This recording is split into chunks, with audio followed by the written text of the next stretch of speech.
All right, so in this lesson, we're going to be talking about triads and why they're so valuable to you as a guitar player, especially those of you that are learning to improvise and you're trying to play all over the neck.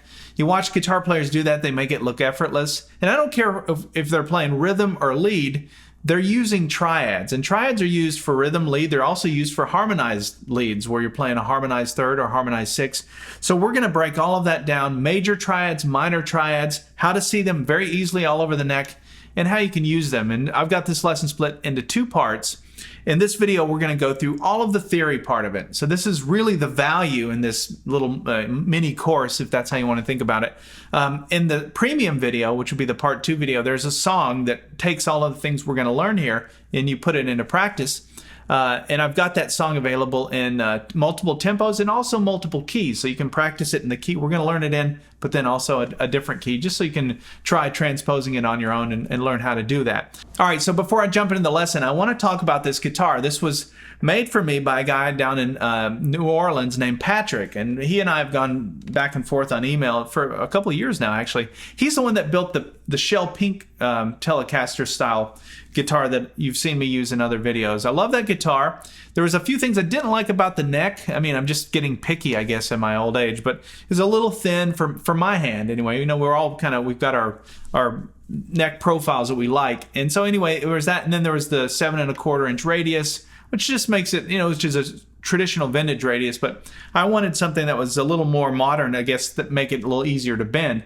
And so anyway, we went back and forth on building a second guitar, and this finally showed up in the mail just about a week ago. And I love this guitar, so that's what this is. And I actually want to put his information up on the screen.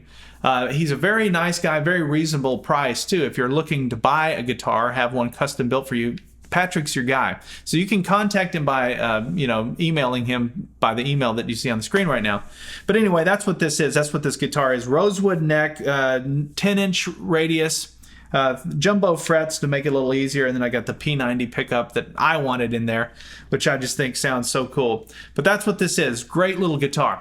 All right. So thank you, Patrick. I'm really enjoying this thing. It's awesome. All right. So the first thing I want to say is I did a lesson on triads that was similar to this about 6 months ago, which is EP362. That might be a really good lesson to go through and watch. You can watch the part 1 video for free. You don't have to be a premium member for that, where I go through all of the theory. But that would be a good one to maybe start with. I'm going to be covering some of those same topics, but there's probably some that I went through in that one that I'm not going to go through in this one. So anyway, EP362. You can go on activemelody.com and do a search for that if you're interested to learn more about this. Okay, but the first thing is, what is a triad? A triad is just a chord with 3 notes in it. And a major chord is made up of the root, the third, and the fifth. Those are the intervals of the major scale. So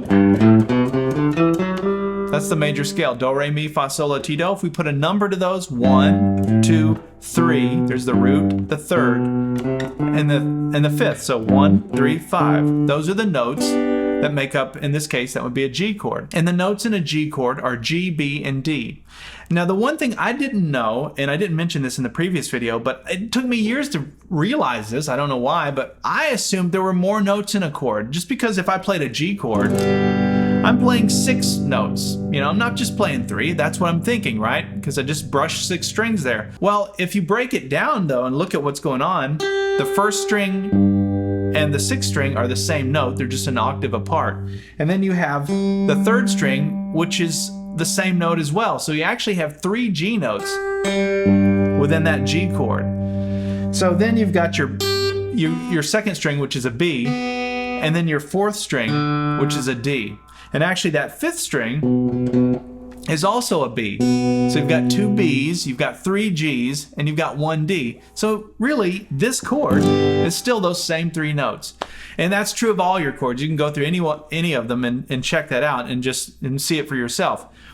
We're talking about major chords here, not like getting into, you know, a major 7 or dominant 7. If there's a number after it, you actually end up with more than 3 notes. But just a straight up major chord, 3 notes, a straight up minor chord, 3 notes.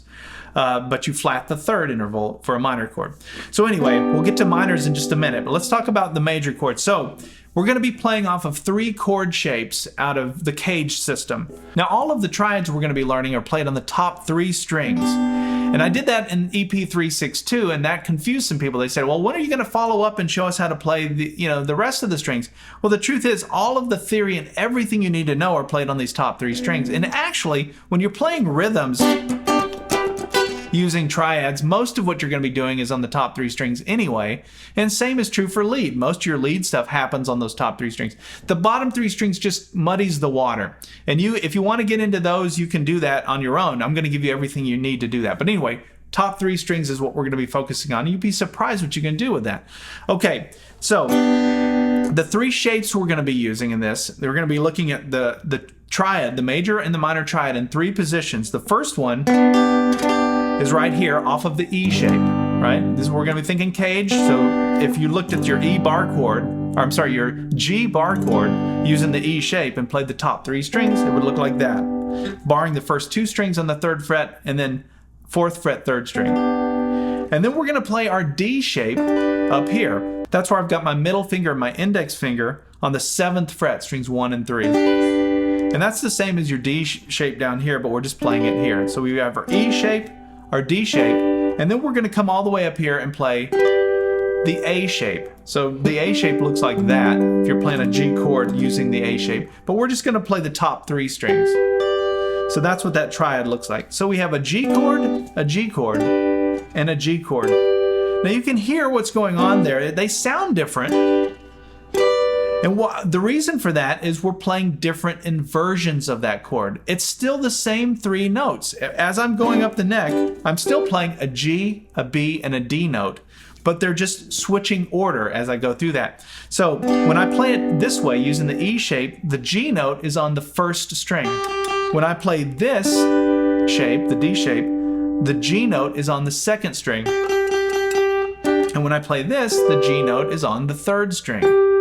So that, I'm just pointing that out so that those of you that have your note names memorized all over the neck, if you know where your G note is, for example, on the 2nd string, you can then build your D chord shape off of that. And you can see it makes the triangle, and that's the tip of the triangle. That's how I think of that. So the same is true with the 3rd string. If you know where your G note is on the 3rd string, within that is that triad there.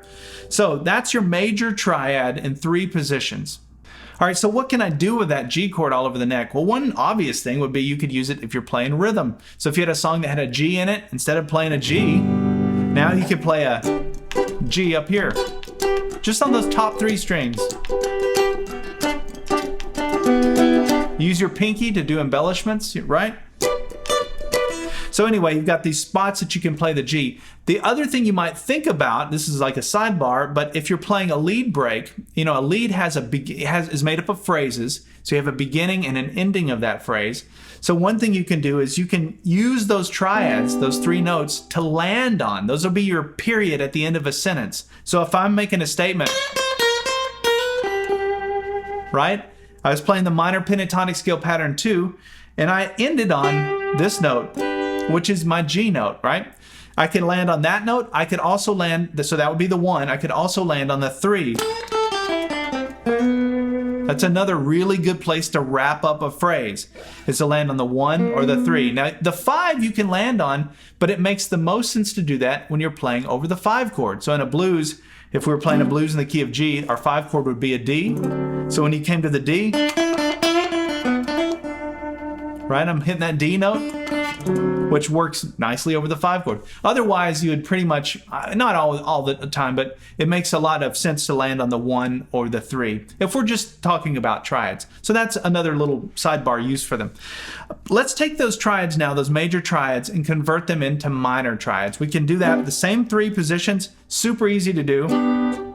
For the E chord, we're just gonna bar the first 3 strings now on that 3rd fret. But look at what's going on. Don't just do that and take it at face value. Think about what's going on here for a minute. So if we look at the E chord, because remember, this is made out of the E chord shape, right? So if we look at the E chord itself in first position, if I told you play an E chord, most of you would do that. And if I said now play an E minor, you'd do that, right? Now look at what's going on there when you play the top 3 strings. The nut is doing what your finger would do here, right? Your finger is doing what the nut was doing. I should say that. Maybe that's a better way to say it. So it's like a little capo. So you're replacing what the nut was doing here.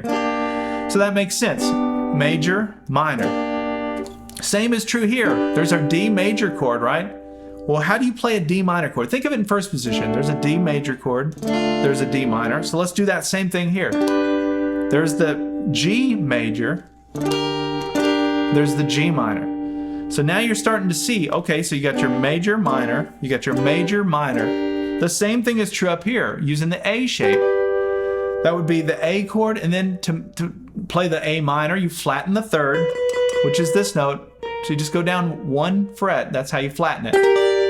And now I've got this shape. And you can see there, it's like a stair step. You've got the 12th fret, 3rd string, 11th fret, 2nd string, 10th fret, 1st string. So now I've got a G and a G minor, a G and a G minor, a G and a G minor. With that information, you've got just about everything you need. If you can understand that, you are so far down the road in terms of learning how to improvise and use this stuff.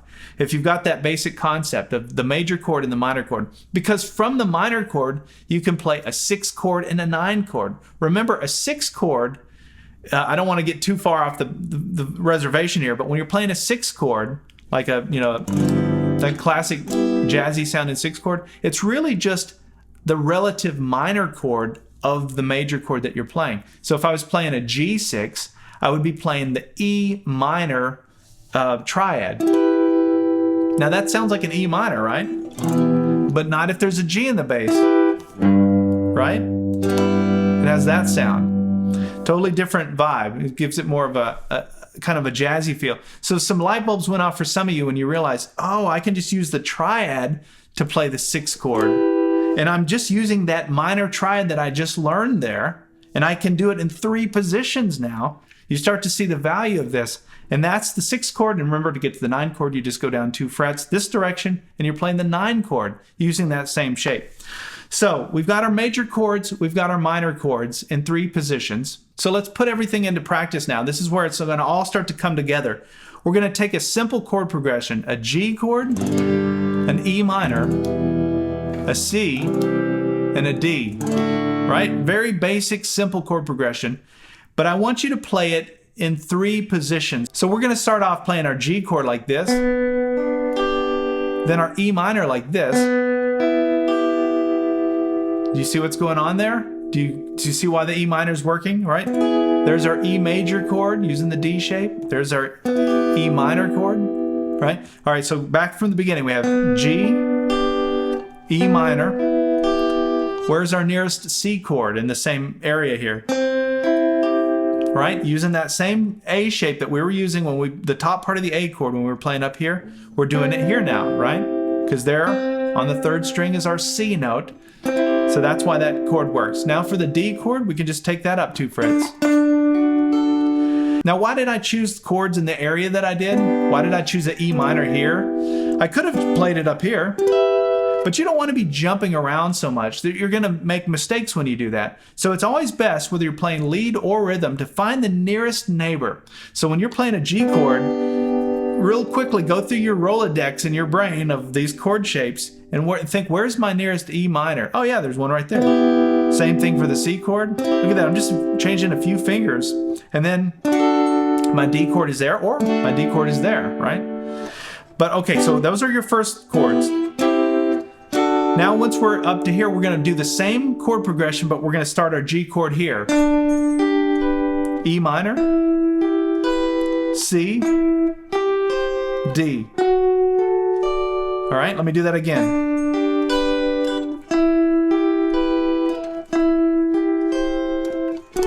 All right, now let's move it up here and play the G chord up here in this position. E minor, C, D.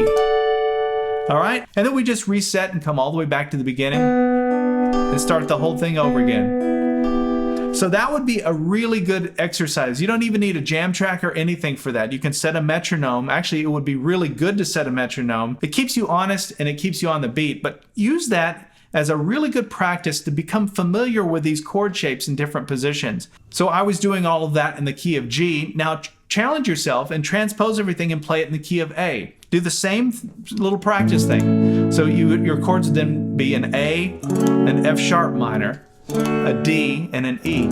So find those chords using that same strategy. All right, so now that you've got that, let's talk about harmonized sixths and how we can find those out of these chord shapes. So let's start back with this first one here, out of the E shape. If I look at that and I play just strings 3 and 1, I don't have to play all 3 strings, just these 2. Now I'm picking the 3rd string with my pick, and then I'm using my ring finger to pluck the 1st string. But if I play that, that's a harmonized 6th. And the way that you can tell the difference between a harmonized 6th and a harmonized 3rd on the guitar is a harmonized 6th would be have a gap between, they would have a string in between them. So I'm playing strings 1 and 3. I'm skipping the 2nd string. So all of that stuff has that extra string in between. Now a harmonized 3rd, on the other hand, sounds like this. Also pretty, also harmonized, but it has 2 adjacent strings. So in this case, it would be the 2nd and the 3rd string. Or it would be the 1st and the 2nd string. So that's what a harmonized 3rd is. A harmonized 3rd is 2 adjacent strings. A harmonized 6th is when you're skipping a string. Now, there's more theory to it than that. The theory is a harmonized 6th is 6 intervals apart. So when I'm playing these 2 notes,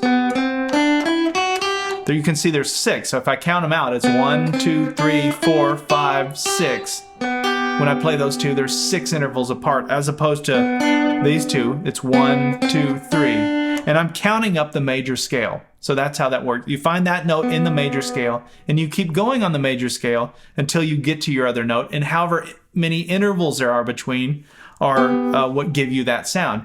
And most harmonies you hear are either a harmonized 6th or a harmonized 3rd. That's where most of it comes from. So when I'm playing a lead break and I want to work in a harmony, there's a few little ideas that I work from. So I think of the E shape and I see this. Just memorize this. What I'm doing there is I'm playing 2 shapes. I'm playing the shape that I started with, and then I'm going into this, where I've got 2 fingers on the same fret. That would be the 2nd shape. That's the same as that 2nd shape. This is your major shape, because it's a major chord, right? This is your minor shape, because you'd be using that for a minor chord. You can see, if I were to play all the chords in the major scale, so in other words, if I played the major scale, let's say using the 1st string, but if I were to play all the chords using that scale, there's a formula for that. It's major, minor, minor, major, major, minor. I'm going to stop there. I'm not going to deal with the diminished one, but those are the main ones anyway. So it's major, minor, minor, major, major, minor. And so that is what allows you to walk up the major scale then by using harmonies. Is I would you do the same thing, but I would only play strings 1 and 3. Right? And so that's one way to look at it. The easier way, I think, is to just, whatever your E shape is, look at this and then know that you've got the 1 major and you've got the 2 minors on the side of it, on this side of it. And so it sounds like this. And if I look at just the 1st string, it's like 3 blind mice. Right? That's how I see it. And you're just skipping a fret each time. So all whole steps there. So that's also Brown Eyed Girl, Van Morrison, that kind of thing. But anyway, that's off of the E shape. So just remember, if you're playing a major chord and you're using your E shape, you've got this little thing that you can do with a harmonized 6th. Now, if you're playing a minor chord, so if I was playing a G minor chord, then the formula looks like this. So then it's minor, minor, major. So you're changing it up a little bit. Remember, the first time it was major, minor, minor. Now it's minor, minor, major. So it's like the mirror opposite of that. And so I use that as just a simple guideline for getting into these harmonized 6ths. So I know if there's a minor chord, I've got this little embellishment. If it's a major chord, I've got, right? I can come down to this part of it. If if I want to as well. There's another little extra thing. Now I could keep going up the major scale like I demonstrated before, but honestly, I get more mileage out of just that little piece right there. So if the song is a 1-4-5, actually if the song is the same chords we were doing a minute ago, where we've got the G, the E minor, so you could play all of that's the G, and then when it comes to the E minor, I could go, right? Because there's my E minor using the E shape. And then it comes to the C. Well, C is there. And then it goes to the D. You can see what I'm doing. I'm using that same little formula that I showed you over this major chord. So now you've got one that works over the major chord and the minor chord for your harmonized 6. That's a really easy way to jump into harmonized 6. The only other thing I'll add to that is harmonized thirds are the same thing. You're just playing strings either 2 and 3 or 1 and 2. But you're still playing the notes of those triads. So if I'm looking at this G triad using the E shape, I'd be playing strings 1 and 2 like this. And then if I were to walk it up, so using that same formula, that's my major shape, that's my minor shape. Just like before. So there are two different frets, and then in this case they're both in the same fret, right? Right, and you can come up here. This would be your G chord using the A shape. I'm just playing strings 2 and 3. Another really useful harmonized third that I find myself using a lot is coming up to this D shape and playing strings 1 and 3. So you have, right? Or coming all the way up to the A shape. Or, check this out, going from the A shape and walking down to the D shape, right? Classic blues move. You can go the other way too. Right? All of that's harmonized thirds. And look at that, I'm just using those same 3 shapes, but I'm playing strings 1 and 2. You could do the same thing on strings 2 and 3.